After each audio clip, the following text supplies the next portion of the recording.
Hello, Trà Vinh xin chào các bạn. Hôm nay thì mình chia sẻ cái món bánh từ bột mì nè. Ngon như bánh pizza vậy đó mà mình không có cần nhồi bột. Chỉ với cái chảo đơn giản kết hợp thêm khoai tây nữa, ngon và bổ dưỡng. Thì bây giờ mời các bạn mình cùng xem video luôn ha. Đầu tiên là mình chuẩn bị ở đây là thịt. Mình dùng cái loại thịt ba rọi mình xắt ra hạt lựu nhỏ nhỏ, xắt sẵn vậy nè. Còn bên đây là hai cái cây xúc xích tươi ha, chút nữa mình cũng xắt luôn. Cà chua mình dùng một trái thôi, cà chín, một củ khoai tây, nửa cái củ cà rốt gọt vỏ, hành lá và thêm hai cái củ hành tím nữa cho nó thơm. Bột mì đa dụng thì các bạn dùng hiệu nào cũng được ha, mình dùng ở đây là khoảng 300g, 2 chén bột đi. Các bạn sẽ cắt ra rồi cái mình cho vào trong đây. Không có cân thì cứ lường 2 chén ngang miệng là 300g. 400ml nước lọc bình thường thôi, không cần nước nóng gì hết á, để mình hòa tan cái phần bột để cho bột nó tan ra. Đối với cái bánh này mình không có cần phải nhồi nên là mình pha bột hơi lỏng một chút.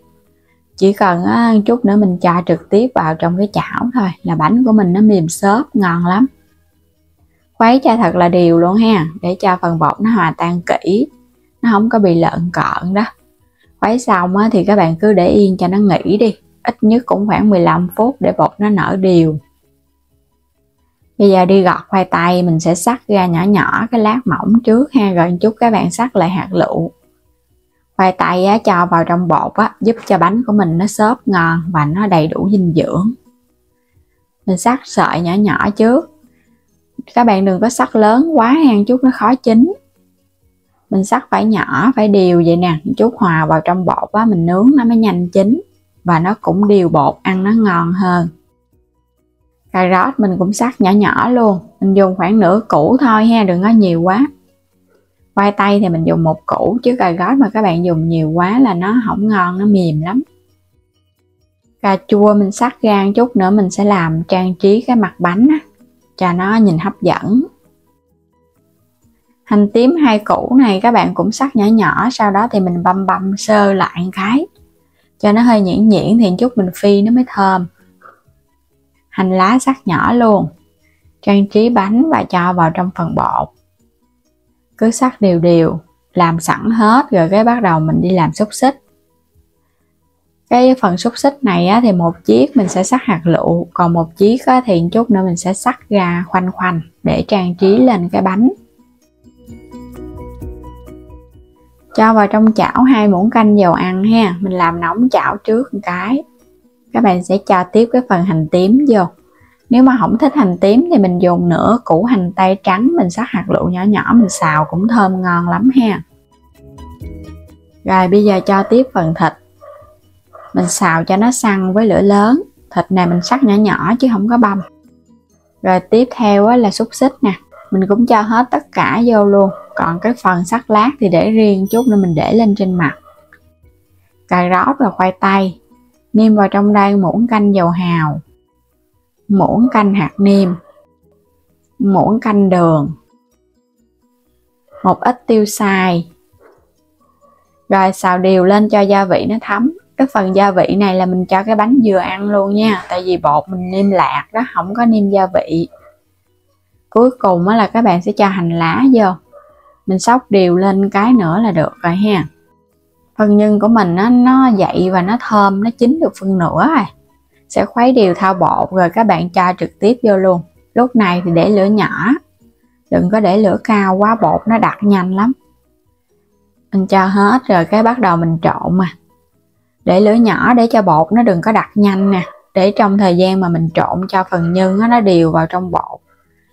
Chút nữa nó sẽ tạo thành khói. Cứ trộn đều, sau đó các bạn dàn cho nó mỏng cái mặt ra, nó phẳng. Mình sẽ xấp xúc xích sắc khoanh lên trên mặt bánh nè. Xấp lên vậy nhớ đè xuống nha, cho nó bám chặt cái phần bột chút bánh của mình nướng ra xúc xích nó mới dính vô, chứ không thôi hồi nó bị rời Mình xấp hết một chiếc lên trên luôn. Rồi tiếp đến là cà chua, các bạn cũng xắt lên. Mình cũng xấp đều lên xung quanh ha. Cà chua chút nữa nó chín nó sẽ mềm, nó dính chặt vào bánh. nó cũng thơm và nó có vị ngon hơn. Hành lá một ít trang trí mặt bánh. Rồi đậy nắp lại để lửa thiệt là nhỏ nha. Để mình nướng từ từ á, cho bánh nó chín đều, chứ các bạn để lửa lớn quá là bánh không chín kịp. Mà nó dễ bị khét ở bên dưới lắm. Nhớ xay chảo. Trong khi mà mình nướng á, thì mình xay chảo. Cái chảo này á, là mình nướng ít nhất cũng khoảng từ 20 đến 30 phút thì bánh nó mới chín kỹ. Và nhớ để lửa thiệt là nhỏ. Khi nướng á, thì các bạn có thể kiểm tra cái đế bánh nó vàng á, thì mình nó chín rồi. Còn nó chưa vàng á, là chưa có ngon nha. Phải cho nó vàng nó mới thơm. Mình nướng tiếp thêm chút nữa. Không kiểm tra là nó dễ bị khét ha. Bánh chín rồi đó. Một chiếc bánh pizza khoai tây. Vừa đơn giản vừa nhanh gọn lẹ mà không cần phải nhồi bột, không cần phải cán bột gì hết trơn á.